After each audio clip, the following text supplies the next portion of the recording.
ජීවියෙන් කියන්නේ හරිම සංකීර්ණ දෙයක් නේද? හැබැයි අපි මේකේ අඩියටම හාරලා බැලුවොත් එතන තියෙන්නේ හිතා ගන්නත් බැරි තරම් සරල දෙයක්. ඉතින් මේ කතාවෙන් අපි යන්නේ අන්නේ ගමන. සරලම රසායනික පරමාණු වලින් පටන් අරගෙන ජීවය හදන ක්‍රියාකාරී පටක දක්වාම යන පුදුම හිතෙන ගමනක්. හරි. එහෙනම් අපි මුලින්ම මේ ප්‍රශ්නෙන් පටන් ගමු. ජීවීන් ඇත්තටම හැදිලා තියෙන්නේ මොනවයින්ද? අපි දිහා බැලුවත්, ගහක දිහා බැලුවත්, එහෙම නැත්නම් පුංචි බැක්ටීරියාවක් දිහා බැලුවත් මේ හැමෝගෙම මූලිකම ගොඩනැගිලි ද්‍රව්‍ය මොකක්ද? උත්තරේ හිතනවාට වඩා ගොඩක් සරලයි. ඒ වගේම පුදුම සහගතයි. ඇත්තටම කිව්වොත් ජීවය කියන්නේම රසායන විද්‍යාව. මේව හිතන්නකෝ. සබහාදහමේ තියෙන මූලද්‍රව්‍ය 92ක් අතරින් ජීවියෙක් හදන්න ඕන වෙන්නේ යන්තම් 25ක් වගේ පොටි ගාණක් විතරයි. ඒකෙනොත් ප්‍රධානම ක්‍රීඩකයෝ 4 දෙනෙක් ඉන්නවා. ඒ තමයි ඔක්සිජන්, කාබන්, හයිඩ්‍රජන් සහ නයිට්‍රජන්. මේ ගණන් ටික දිහා බලන්නකෝ. ඔක්සිජන් 65යි, කාබන් 18ක් මේ 4 දෙනා විතරක් එකතු වුණාම අපි මුළු ශරීර ස්කන්ධයෙන් 96%ක්ම හැදිලා ඉවරයි. ඒ කියන්නේ ඇත්තටම අපි හැමෝම කියන්නේ ඇවිදින කතා කරන රසායනික ද්‍රව්‍ය ගොඩක්. පුදුමයි නේද මේ කතාව? හොඳයි. ඉතින් මේ මූලද්‍රව්‍ය නිකන් තනියෙන් පාවෙවි ඉන්නේ නැහැ. ඒවා එකට එකතු වෙනවා. හරියට ලෙගෝ කෑලි එකට සෙට් කරනවා වගේ. එහෙම එකතු වෙලා තමයි ජීවේ ඊළඟ අදියර. ඒ කියන්නේ අණු කියන ගොඩනැගිලි එකක හදන්නේ. එහෙනම් අපි දැන් කිමිදමු මේ අණුක ලෝකයට. ජීවය හදන මේ ලෙගෝ කෑලි වල ප්‍රධාන වර්ග 4ක් තියෙනවා. ඒ තමයි කාබෝහයිඩ්‍රේට්, ප්‍රෝටීන්, ලිපිඩ් සහ න්‍යුෂ්ටික අම්ල. හරි. අපි එකින් එක අරගෙන බලමු මේ හැම එකකින්ම මොකද්ද වෙන්නේ කියලා. මුලින්ම ගමු කාබෝහයිඩ්‍රේට්. මේව තමයි අපේ ඇඟේ ප්‍රධානම ශක්තිමිංච. හරියට වාහනයකට පෙට්‍රල් වගේ. දවස ගානේ වැඩ කරන්න ඕන පවර් එක අපිට ලැබෙන්නේ බත්, පාන්, අල වගේ දේවල් වලින්. පුදුම දේ කියන්නේ මේවා හැදිලා තියෙනෙත් අර අපි මුලින්ම කතා කරපු කාබන්, හයිඩ්‍රජන්, ඔක්සිජන් කියන මූලද්‍රව්‍ය තුනෙන්ම තමයි. හැබැයි හැම කාබෝහයිඩ්‍රේටයක්ම එක වගේ නෙවෙයි.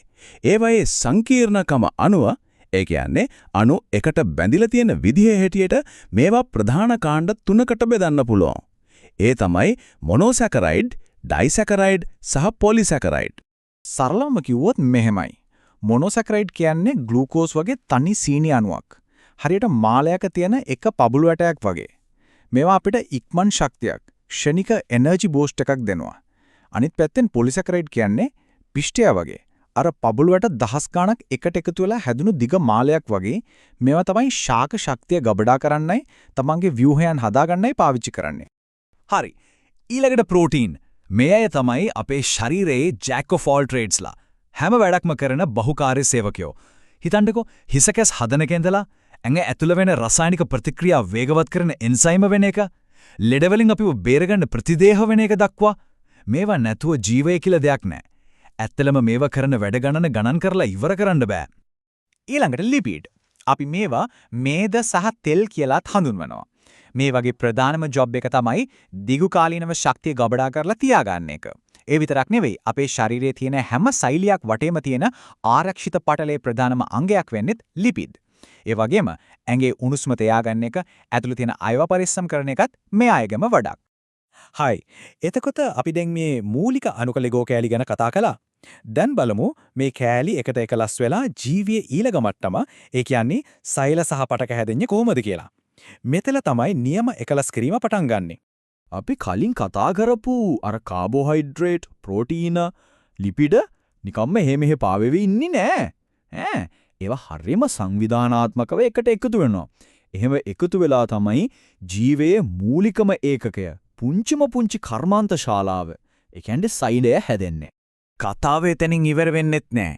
එකම විදිය වැඩක් කරන්න එකම අරමුණක් තියෙන සෛල ටිකක් එකට එකතු වෙලා කණ්ඩායමක් හදා ගන්නවා. හරියට එකම ජොබ් එකක් කරන ටීම් එකක් වගේ. අන්න ඒ වගේ විශේෂිත වැඩක් කරන සෛල කණ්ඩායමකට තමයි අපි පටකයක් කියලා කියන්නේ.